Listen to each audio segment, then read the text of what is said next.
Magandang araw! Sa video po na ito ay akin pong isi-share sa inyo kung papaano pa tumagal ang inyong mga pagkain nang hindi po agad-agad nasisira katulad ng mga biskwit at mga beans na ani ninyo sa inyong garden. Ang machine po na ito ay nakakatulong po ito para po talagang mag-last po ng matagal ang inyong mga pagkain. Ito po ay tinatawag na automatic mason jar vacuum sealer. At bubuksan po natin ang box, meron po tayong makikitang manual. At sa box po na ito ay may kasama pong mga lid ng ating mga mason jar. Yes, kailangan po talaga mason jar po ang inyong gagamitin. At dito po pag nagbukas kayo ng box ay meron din po itong kasamang charger yung ating machine. At yung mason jar po mga kaibigan ay meron pong dalawang sizes po ng kanyang lid. Yun po yung big mouth lid at saka yung regular, yung maliit at saka malaki. Sa mga gusto pong mag-avail ng product na ito, nabibili po ito sa Amazon. Iko-comment ko po dito po yung ating link sa ating comment section. Ayan, pakihanap po sa mga gusto pong mag-avail. At itatry na po natin ang charger. Meron nga po pala itong USB charger kaya hindi po talaga ito mahirap hanapan ng charger.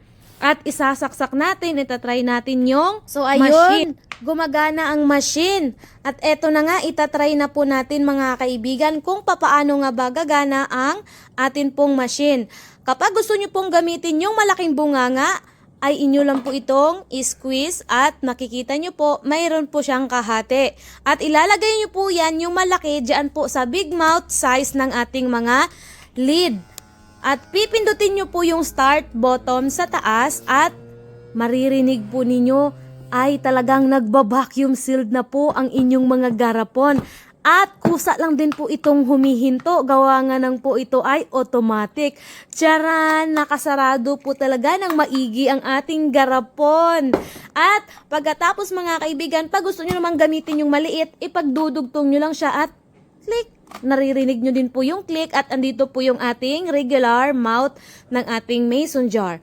Ngayon naman po ay magsisil tayo ng ating mga cookies. Alam mo naman po natin talaga na ang cookies ay madali pong masira, pero dahil po sa gantong pamamaraan ay talaga namang ma-preserve po ninyo ng mas matagal pa kumpara sa normal ang inyong mga cookies. Pakinggan ninyo mga kaibigan.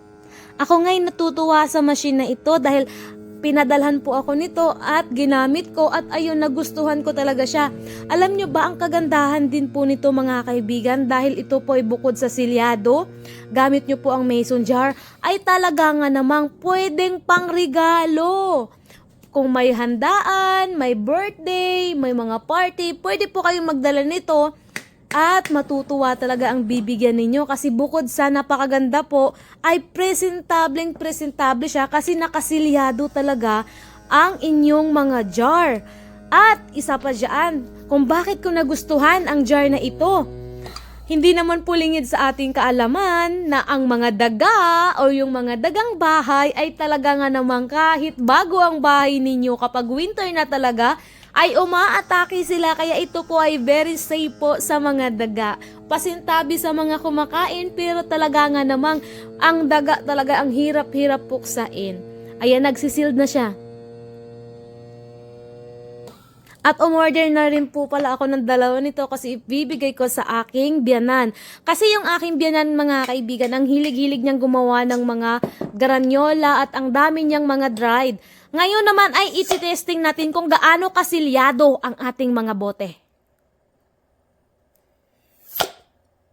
Maririnig po ninyo mga kaibigan, walang halong biro, napakasilyado po ng inyong mga bote. At hindi lang din po ito basta-basta silyado. Talagang saradong sarado. Nasakpo niya yung humidity sa loob at saka yung hangin. Kaya talagang mas patagal pa niya na masira po ang inyong mga pagkaing ipipreserve dyan sa mga garapon. Katulad ditong mga maliliit na biskit. Kadalasan kapag bumibili tayo niyan, mayroong mga tira-tira, hindi natin nakakain kaagad-agad. Mainam na ilagay po natin yan dito sa jar at i-vacuum sealed po natin. At kung magtatanong kayo sa kanyang battery last, matagal pong maubos ang kanyang battery. Kaya sa may mga gusto, ayan, bili na mga kaibigan. Yan lang for this video. Salamat!